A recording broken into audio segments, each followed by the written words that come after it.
जय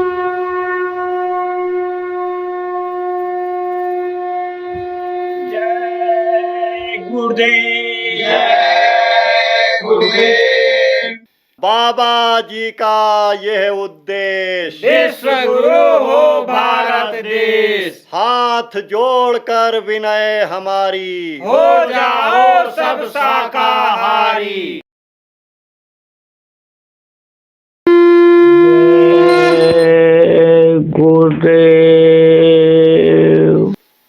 परम पुरुष पूरन धनी जय गुरुदेव स्वामी नाम तिनके चरण कमल पर कोटि कोटि प्रणाम।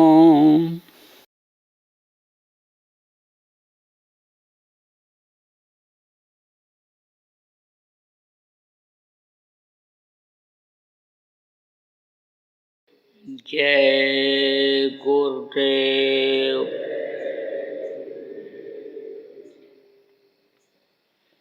सर्वसमर्थ सर्वत्र स्मरणीय परम पूज्य गुरु जी महाराज,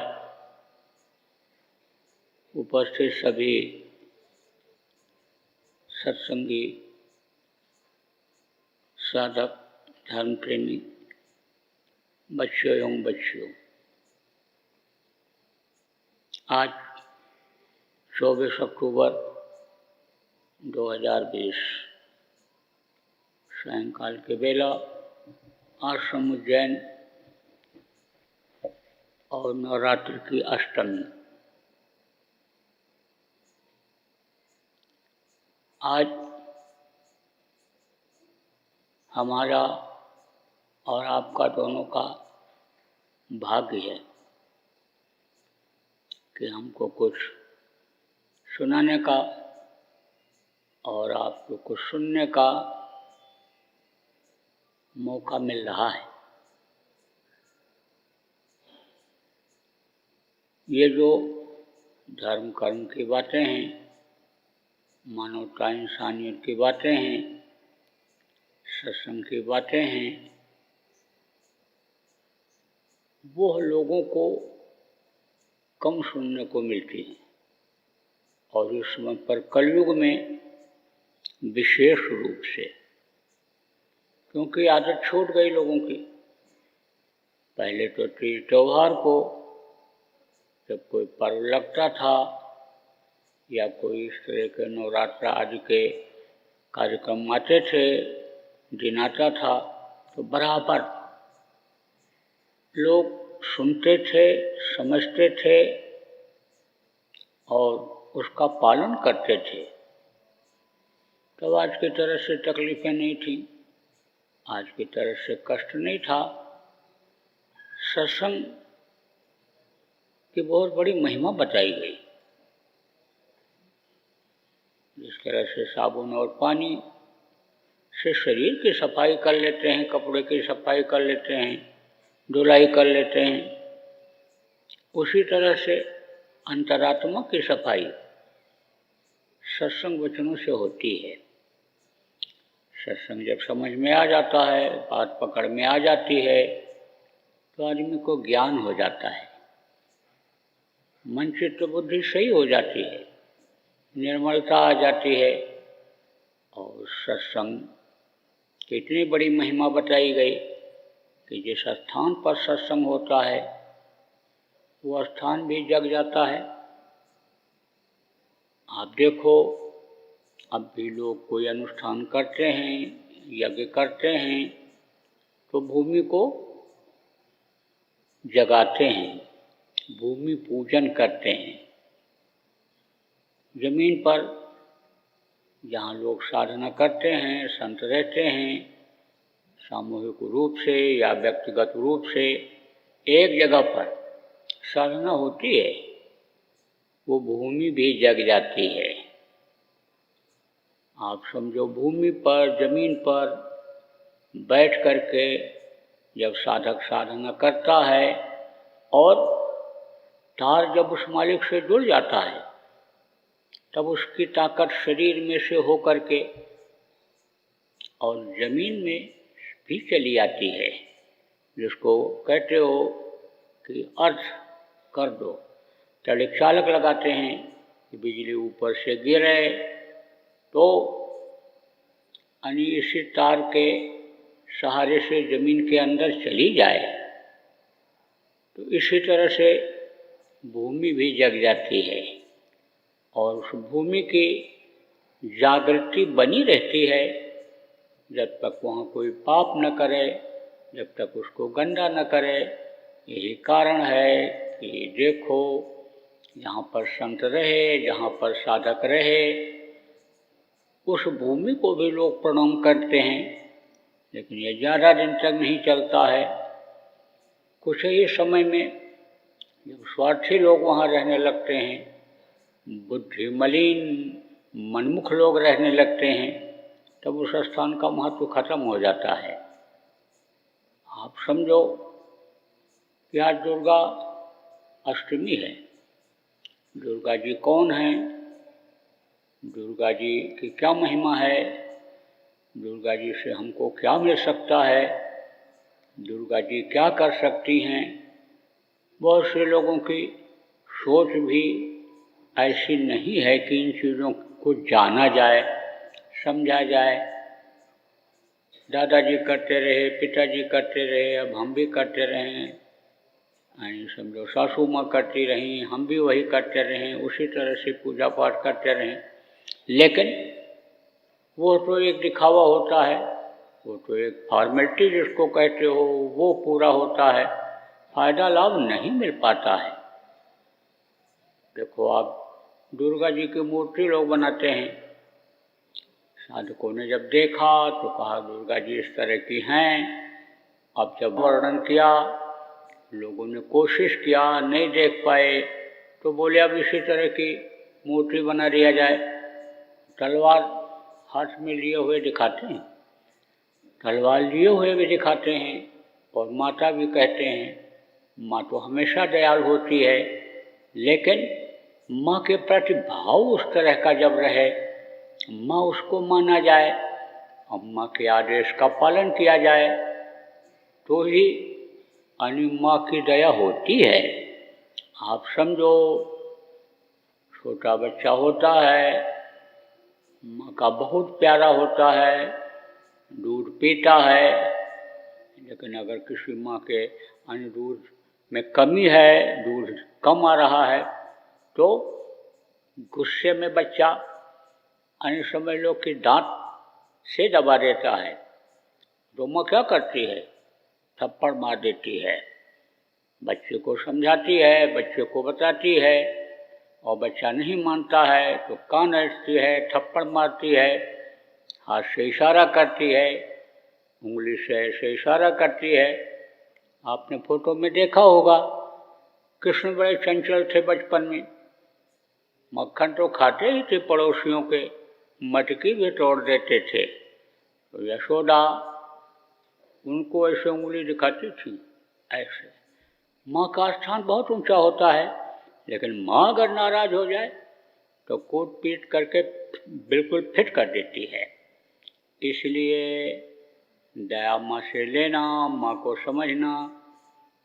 ये कौन बताता है, सिखाता है? सत्संग सिखाता है। देखो जो वास्तविक माँ दुर्गा हैं, वो कभी भी हिंसा हत्या पसंद नहीं करती हैं, कभी वो खून नहीं पीती हैं, कभी भी वो किसी भी जानवर, पशु पक्षी का, आदमी का, बच्चे का बलि नहीं चाहती हैं। अब वो तो कौन चिल्लाने लग गए, वो लोग जो उनकी पूजा करते थे और उनकी अकाल मृत्यु हो गई। वो औरतें समझो कि कहीं पूजा करती थी, साधना करती थी, और अकाल मृत्यु हो गई। अकाल मृत्यु किसको कहते हैं? उम्र पूरा किए बगैर बीच में ही जब शरीर छूट जाता है, कहीं दुर्घटना हो गई, तो कहीं पहाड़ से गिर गए, पेड़ से गिर गए, कहीं ट्रेन से कट गए, कहीं बस से कुचल गए, तो कहीं किसी ने चाकू मार दिया, तो किसी ने गला काट दिया, तो वह अकाल मृत्यु कहलाता है। तो अकाल मृत्यु में जो आत्माएं चली जाती हैं उनको भटकना पड़ता है, वो प्रेत योनि में चली जाती हैं। और वही आत्मा अगर वो पूजा पाठ वाली है और कहीं वो अकाल मृत्यु में चली गई तो वही जिसके सिर पर सवार होती है वो अपने को दुर्गा कहता है, अपने को हनुमान जी कहता है, कोई हनुमान का भक्त है वो कहता है। आप देखो कहते हैं ये जिंद हैं, ये ये जो है ब्रह्म हैं, ये बहुत जिद्दी हैं, ये बहुत ताकतवर हैं, ये छोड़ेंगे नहीं, इस तरह से वो बोलते भी हैं। तो कोई बहुत पूजा पाठ करने वाला है, भगवान को मानने वाला है, श्लोक पढ़ने वाला है, गीता रामायण पढ़ने वाला है, और अगर अकाल मृत्यु में चला गया तो उस वक्त भी विद्वता वही रहेगी, वही सफाई रहेगी, उसी तरह से खाना पीना जिसके ऊपर रहेगा वो पसंद करेगा, करवाएगा उसी तरह से, और कहेगा नहलाओ नहाओ धो फिर हमको खिलाओ, फिर हमारा पूजा करो, फिर पाठ करो। तो आत्माएं यानी समझो कि वो आ जाती हैं। अब जब वो आ जाती हैं तो समझो वो बोलने लगती हैं कि बकरा चढ़ाओ, भैंसा चढ़ाओ, मुर्गा चढ़ाओ, और उससे आदमी और पापी हो जाता है। करता तो है दुर्गा जी, भवानी जी, काली माता, हनुमान जी और ये भैरव बाबा और ये बाबा यानी हमारी मदद करेंगे, लेकिन वो मदद नहीं करते हैं। भूत अगर लगाओ किसी को, कमज़ोर भूत लगाओ तो वो भूत को तो हटा देंगे, लेकिन कहो कि कर्मों की जो सज़ा मिलेगी जीव हत्या की, उससे वो मुक्त नहीं कर सकते हैं। आप समझो कि अगर असली दुर्गा की पहचान हो जाए, असली दुर्गा आपको अंतर में मिल जाए, दिखाई पड़ जाए, तो समझो उनसे आपको कुछ मिल भी सकता है। लेकिन अब उसकी जानकारी कराने वाले जब कोई मिलते हैं तभी जानकारी हो पाती है। जानकारी कौन कराता है? जानकारी महात्मा कराते हैं, जानकारी संत कराते हैं। जब उनकी खोज की जाएगी तो वो बता भी देंगे, वो समझा भी देंगे और वो रास्ता भी बता देंगे उनसे मिलने का, और दिखा भी देंगे। क्योंकि आप समझो कि इन बाहरी आँखों से जो आप क्षेत्र देखते हो, जो चीज़ों को आप देखते हो, इसकी जो सीमा है देखने की वो निश्चित है। मान लो एक फर्लांग तक आपने देख लिया, कोई मान लो आधा किलोमीटर देख लिया, ऊंचाई चढ़ गया तो 1 किलोमीटर देख लिया, पहाड़ पर चढ़ गया तो 2-4 किलोमीटर देख लिया, लेकिन दुनिया तो नहीं देख सकता। लेकिन अंदर में जो अनिविद्या है, अंदर की जो विद्या है, ज्ञान है, यानी समझो उससे तो आप पूरा दुनिया देख सकते हो। यहाँ तक कि देवलोक, पितृलोक, सूर्यलोक, चंद्रलोक, यानी सब आप देख सकते हो। आप यानी समझ लो कि देवी देवताओं से मिल भी सकते हो, उनसे आप अपनी अर्जी भी लगा सकते हो, उनसे आप मदद भी ले सकते हो जो उनके लायक है, और उससे आगे भी आप जा कर के अशिला प्रभु, अशिला मालिक, जो सबका सृजनहार, जो सबको उत्पन्न किया, देवी देवता ब्रह्म पार ब्रह्म को, उसका भी दर्शन आप कर सकते हो। तो आप सब लोग भाग्यशाली हो कि जिनको ये रास्ता मिला और जिनको ये जानकारी मिल रही है। अब जैसा मैंने बताया कि धरती जग जाती है, देवता जग जाते हैं, देवता खुश हो जाते हैं, आत्मा जग जाती है। ये कब होता है? कि जब अन्य समझो वो तरीका मालूम हो जाता है। सत्संग में जब सत्संग सुनते हैं, बातें कब समझ में आती हैं?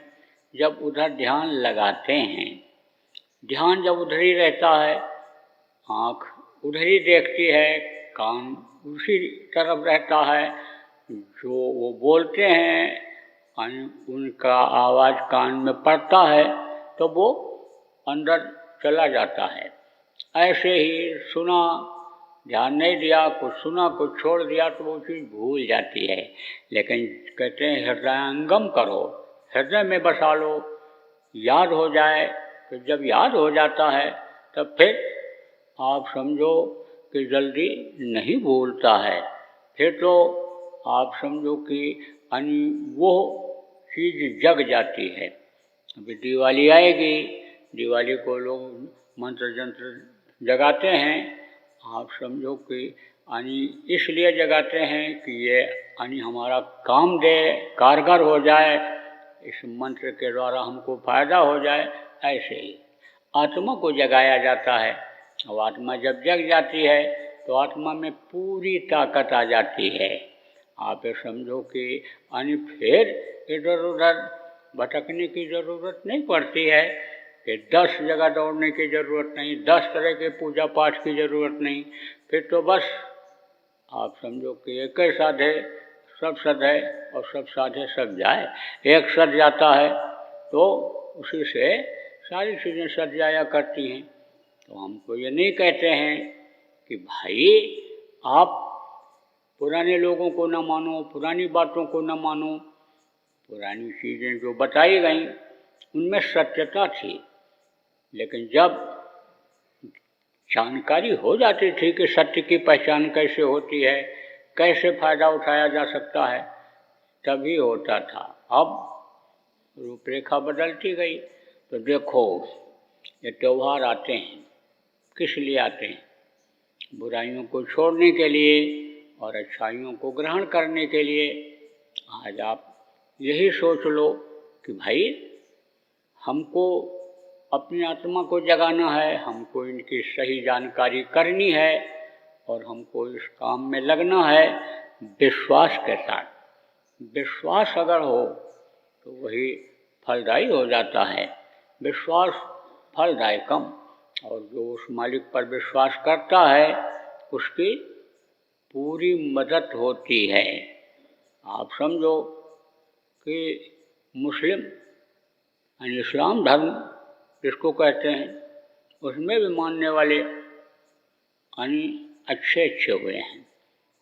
जब जो इस्लाम को समझ जाता है वो अन्य समझ लो कि सब समझ जाता है, क्योंकि रास्ता एक ही है और धर्म एक ही है।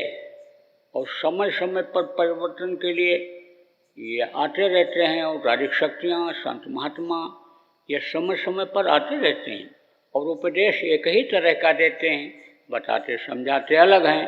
लेकिन कोई कहीं पैदा हुआ, कोई कहीं पैदा हुआ, कोई कहीं पैदा हुआ, तो अपनी भाषा में जहाँ जैसी भाषा होती है उस तरह से बोलने लगते, समझाने लगते हैं, तो सबके समझ में नहीं आता है। इसलिए बहुत से लोग विरोध भी करने लगते हैं। बहुत से लोग आइए समझ लो कि उनके नाम पर आइए समझ लो कि स्वार्थ सिद्ध करने के लिए लड़ाने भिड़ाने लगते हैं। तो बाइबल में एक जोसेफ नाम के आइए समझ लो कि एक साधक हुए हैं।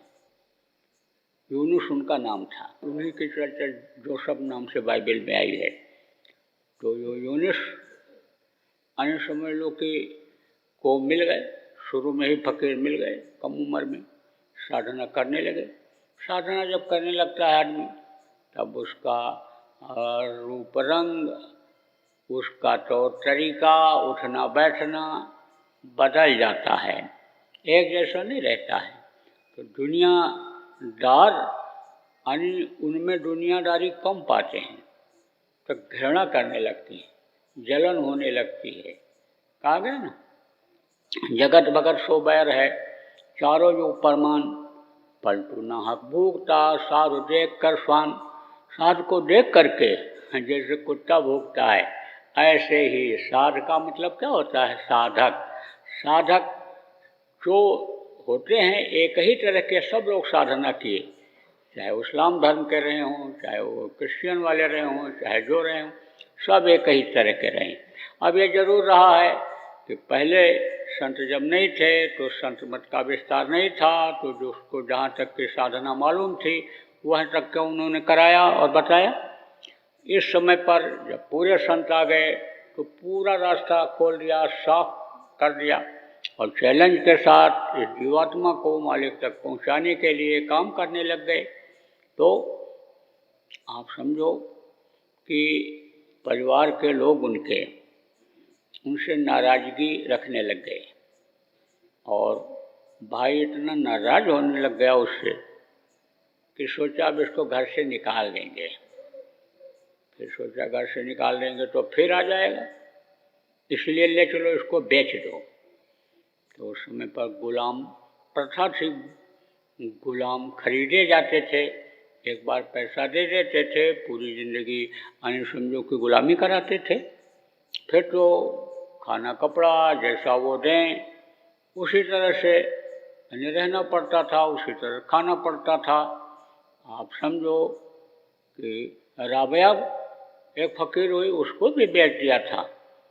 और जब उसको उसके मालिक ने खरीदा तो पूछा कि तू यानी समझ लो कि क्या खाएगी, कहाँ रहेगी, क्या पहनेगी। तब उसने कहा कि गुलाम की कोई ख्वाहिश नहीं होती है, उसका मालिक जिस तरह से रखता है वैसा गुलाम रहता है, जो खिलाता है खाता है, जो पहनाता है वो पहनता है। कहा गया कि सतगुरु के गुलाम बन जाओ, गुरु के गुलाम बन जाओ, जाहे विधि राखे गुरु वाहे विधि रहिए, फिर अपने को भूल जाओ। जब आने समझो कि कहते हो तन भी आपका, मन भी आपका, धन भी आपका, सब कुछ आपका, तब फिर क्यों मन उधर ले जाते हो। जब वो कहते हैं कि भाई सीमित कर लो, खर्चा सीमित कर लो, मेहनत की कमाई करो, ईमानदारी की कमाई करो, मोह उतना ही करो कि जिससे तुम फंसो नहीं, लिप्त न हो जाओ, दुनिया में संसार में फंस न जाओ। रहते हुए और अपने घर का इस दुनिया में रहते हुए अपने घर को याद रखो, अपने घर की तैयारी करो, लेकिन उनकी बातों को भूल जाते हो और अन्य समझो मन भी उधरे लगा देते हो, तन भी उधरे लगा देते हो, उधरे सब कुछ। तो गुलामी किस बात की रह गई। आप समझो तो उसने कहा गुलाम की कोई ख्वाहिश नहीं रहती है, जैसा आप रखोगे वैसा हम रहेंगे। तो गुलाम लोग जो होते थे उनको लोग खरीदते थे। तो ये बहुत सुंदर था, हिष्ट पुष्ट था, यानी तंदुरुस्त और बुद्धि भी तेज थी। जो साधना करते हैं, साधक होते हैं, उनकी बुद्धि की सफाई हो जाती है, मन की सफाई हो जाती है, अंतःकरण उनका साफ हो जाता है। तो कहते हैं हीरा कहीं भी पड़ा रहेगा तो यानी उसके गुण रहेंगे, वो खत्म नहीं होगा। और तनिक सा भी आवरण अगर हट गया, गोबर मिट्टी हट गई तो अपनी चमक हीरा दिखा देता है। ऐसे ही जब ये आत्मा के ऊपर की मैल हट जाती है, आत्मा निर्मल हो जाती है, तो उसकी पहचान झलक जाती है। तो आप समझो कि यानी वो यूनुस की प्रतिभा छिपी नहीं थी। वो खरीदने वाले ने क्या किया, गुलाम खरीद करके और ले जाते थे, बेचते थे।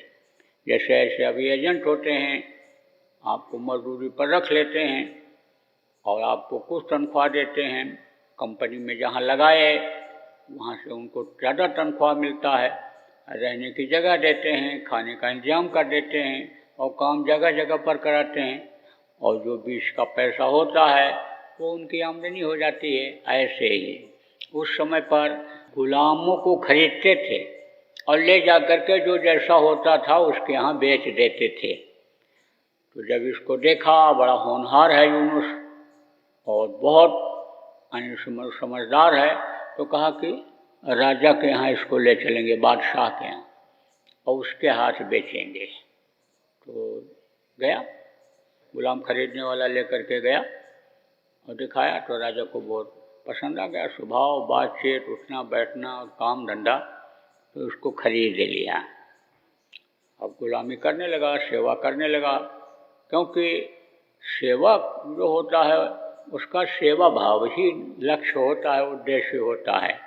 सेवा के बदले वो कुछ नहीं चाहता है, बस सेवा का फल चाहता है।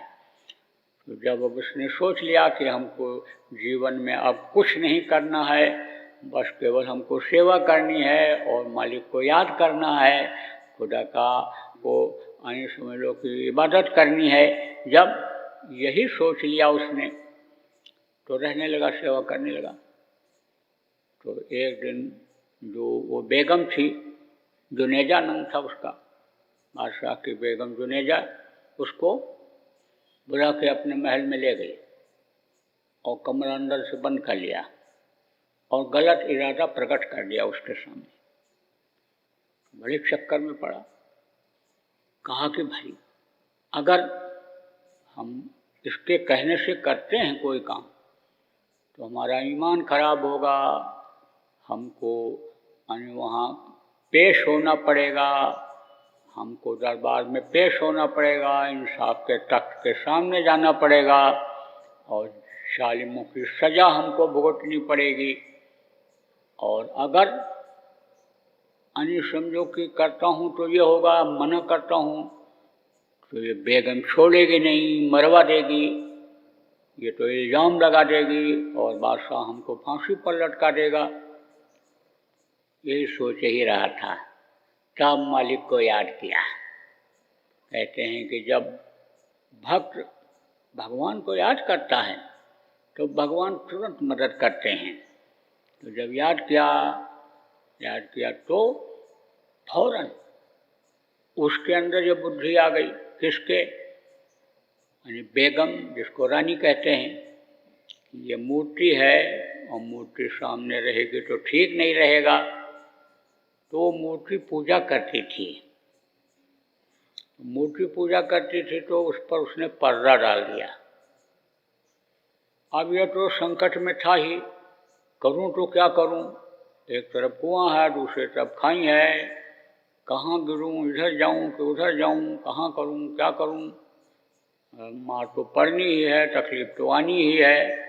तो उसी समय समझो उसने जब पर्दा डाला तब यूनुस ने कहा ये आप क्या कर रही हैं? तो उसने बताया कि हमारे देवता, इनकी मैं पूजा करती हूँ और इनके सामने अगर हम गलत कोई काम करेंगे तो ये देख लेंगे, इसलिए मैंने पर्दा डाल दिया कि इनकी आँख बंद हो जाए। तब उसने कहा कि बेगम जहाँ पनाह, आप कि अब पत्थर की मूर्ति अगर देख रही है और देख लेगी तो हमारा तो खुदा जिंदा है, हमारा खुदा तो सब जगह देख रहा है, तो वो तो हमको सज़ा दे देगा। और बोला या खुदा, भगा। और जब भगा तो उसने उसका कुर्ता पकड़ा और कुर्ता फट गया, भाग गया। तो बेगम ने शिकायत किया कि उसने मेरे साथ गलत व्यवहार किया, गलत नज़र से मेरे कमरे में आया, गलत नीयत थी उसकी। तो बादशाह सोचने लगा कि ऐसा तो कभी पहले नहीं हुआ, अभी क्या बात है। लेकिन कहा कि जब बेगम कह रही है तो अब दरियाफ्त करना पड़ेगा। बुलवाया तो इसने समझो सीधा बता दिया, झूठ नहीं बोल रहा। झूठ जो नहीं बोलते हैं वो नहीं फंसते और झूठ कुछ छिपाने लगते हैं, या झूठ प्रकट न हो जाए, या उसके कार्यकलापों पर ही शंका न हो जाए, बचने के लिए झूठ जब बोल देते हैं तो फंसते चले जाते हैं। एक झूठ बोलने के बाद कई झूठ बोलना पड़ता है और उसके बाद सच खुल ही जाती है, वास्तविकता सामने आ ही जाती है। तो ये कहा गया झूठ नहीं बोलना चाहिए, सच बोल दो। मालिक के भक्त हो तो कहीं फंस भी जाओगे तो मालिक मदद करेगा। साफ बता दिया, ऐसा मेरे साथ वाकया हुआ। तो बादशाह लोग रखते थे किसको? वजीर, मंत्री बुद्धिमान होते थे और मंत्री सही तरीके से राजा से दिलाते, सही समय पर दिलाते थे। तो मंत्री इसीलिए बहुत से कई रखते थे कि एक का दिमाग ना काम करे तो दूसरा तीसरा बता दे। तो मंत्रियों को बुलाया, विद्वानों को बुलाया, पूछा भाई क्या करना चाहिए। तब उन्होंने कहा कि अगर कुर्ता आगे से फटा है तो गलती यूनुस की है, और कुर्ता अगर पीछे से फटा है तो गलती बेगम की है, रानी की है। कुर्ता तो पीछे से फटा था। जब शक्ति किया बादशाह ने तो उसने अपने आप सारी बात कह दिया। तो कहा गया कि जो भरोसे पर रहता है उस प्रभु के और अपनी जगह सही रहता है, यानी समझो मनमुखता नहीं आती है, हमेशा गुरुमुखता रहती है, हमेशा प्रभु की भक्ति रहती है, भाव रहता है, तो उसकी मदद हुआ करती है। तो प्रेमियों, अपने मन को आपको मारने की ज़रूरत है। मन मर जाएगा तो यानी आपका काम बन जाएगा, लेकिन मन मर ही जाएगा तो आप फिर साधना कैसे कर पाओगे? तो मन को किधर से मारना है? इंद्रियों के भोग की तरफ से मारना है, दुनिया की इच्छाओं की तरफ से मारना है, दुनिया को नासवान समझना है, यानी समझ लो दुनिया की चीज़ों को नासवान समझना है। लाभ और मान क्यों चाहे, पड़ेगा फिर तुझे देना। लाभ और मान की इच्छा यह मन जो पैदा करता रहता है, यानी समझो कि उन चीज़ों को भूलना है, उसकी तरफ से मन को मार देना है। मन किधर लगाना है? आप ये समझो कि मन को उधर लगाना है। किधर लगाना है? उधर माल सुने अंदर जराया। देखो बहु ब्रह्मांड निकाया, गोस्वामी जी ने कहा ना, उधर उधर माल नहीं, पेट के अंदर नहीं, उधर उस तरफ जब हम ले गए, इस जीवात्मा को ले गए, तो कोटिन यानी चतुरानन गौरी सा, कोटिन गौरी, कोटिन गणेश और कोटिन देवता, यानी ये हमको दिखाई पड़े। आज तो आप एक राम का दर्शन करते हो कि राम यानी ये देखो मार रहे हैं रावण को, लेकिन जो लोक से ये आए थे, यानी समझ लो कि उस लोक में उसी तरह के सब दिखाई पड़ते हैं।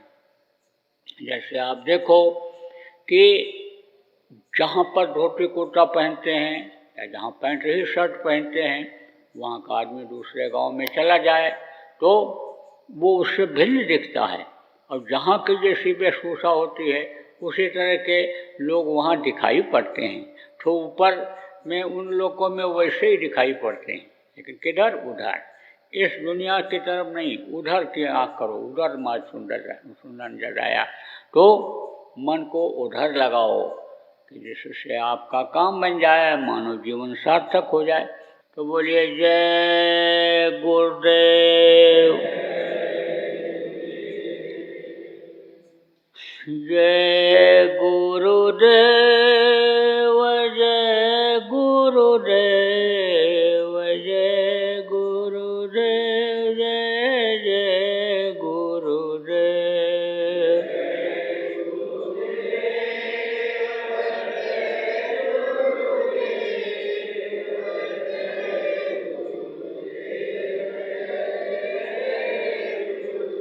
जय गुरुदेव, जय गुरुदेव, जय गुरुदेव, जय जय गुरुदेव।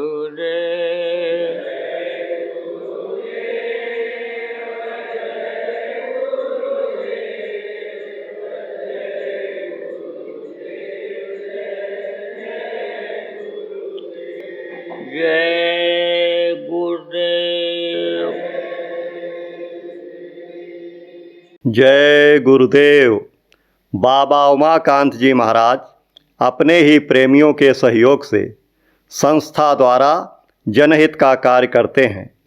किसी भी व्यक्ति, संस्था व सरकार से कोई भी चंदा, चुटकी व अनुदान नहीं लेते और किसी भी तरह का व्यापार भी नहीं करते। इसलिए आप श्रोताओं को बताया जा रहा है कि बाबा जी के नाम पर किसी भी प्रकार का धन मांगने वाले व व्यापार में प्रचार करने वाले लोगों से होशियार रहिएगा। आपसे यही कहना है कि सत्संग सुनो, समझो और अच्छा लगे तो मानो। आने वाली बीमारी तकलीफ़ों से बचने के लिए कुदरत व सरकारी नियम का पालन करो। आपके सुझाव के लिए व्हाट्सएप नंबर 9575600700। जय गुरुदेव, जय गुरुदेव।